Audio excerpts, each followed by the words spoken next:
All right, Saturday in Ann Arbor on the field.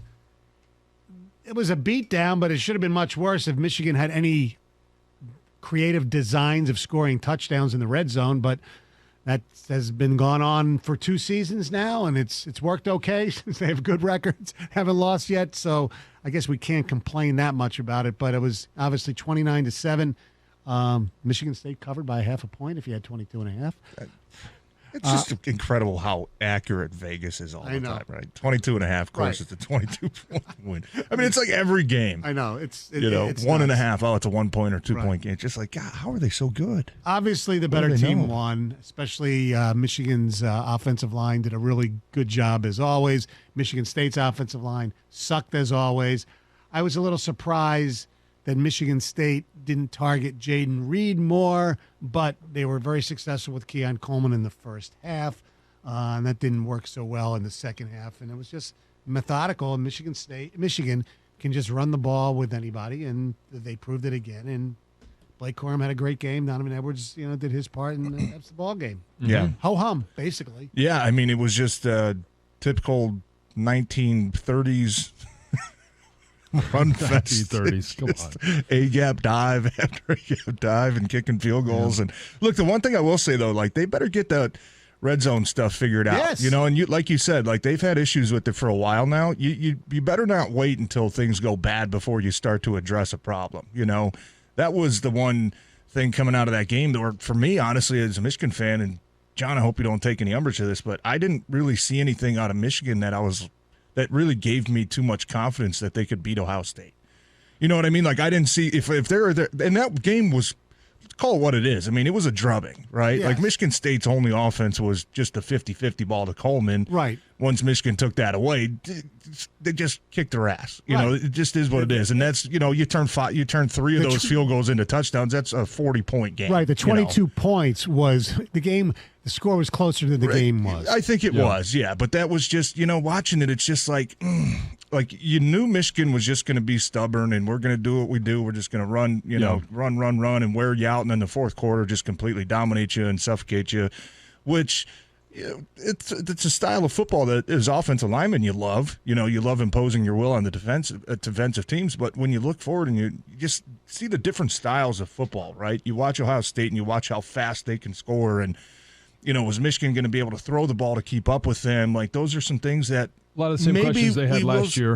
A lot of the same questions, right? We just don't know, right? Mm-hmm. We don't know. But I thought it was, and Stoney, you talked about it yesterday. I thought it was one of the most boring Michigan State games I've seen in a long time. I mean, it was just it was almost like what you expected, just a run fest and Michigan just to, just destroy Michigan State's will and just beat them up on the ground, which happened. But it was just you're just still missing some of that explosiveness to that offense that I think you need in today's college game. At some point, you're going to have it. Yeah. Right? And do they have it? They just haven't showed it. I think there's a couple of times you look and, they haven't connected on some of the deep ones, but yesterday or Saturday, there just weren't any deep shots. Yeah. And even the ones where they tried the flea flicker and, Roman Wilson is covered. I thought there was, some there might have been some holding on that down the field, but they were allowing the defensive backs to play more aggressively. So I didn't have an issue with that. And you throw it to Ronnie Bell. Like, there are ways that they are trying to show going deep, but when it came down to it, what's been most effective for Michigan is running the football. And if Michigan State couldn't stop them running the football, why should they go and try anything else? No, I'm with you. I'm totally with you. I didn't mind it, but that just when Michigan State and Ohio State are two completely different teams. Totally so agree. when you're trying to compare this style of offense. But they weren't playing Ohio State yesterday. No, I get that. But that's why I just have so many questions still, about what is it going to look like? And like you said, are they not calling it? Do they not want to show something yet? Like, that's just the big question, because I think right now when you look at especially J.J. McCarthy, he's looked good at times, but there's also times where you're like, whoa, dude, take it easy, man. Not every ball has to be a 102-mile-an-hour fastball. Right. Like, just get some State, touch, lob it out there, give it to your guys. And Ohio State secondary is much better than Michigan State's. And to your point, yes, they weren't playing Ohio State on Saturday, but you can't just expect to dial it up the last Saturday in November and think that it works. Yeah. And if you are determined to continue to run the football, what makes it easier is to be able to show that you have a deep threat, get that extra guy out of the box. Even though you've been able to run with 8-9 guys in the box,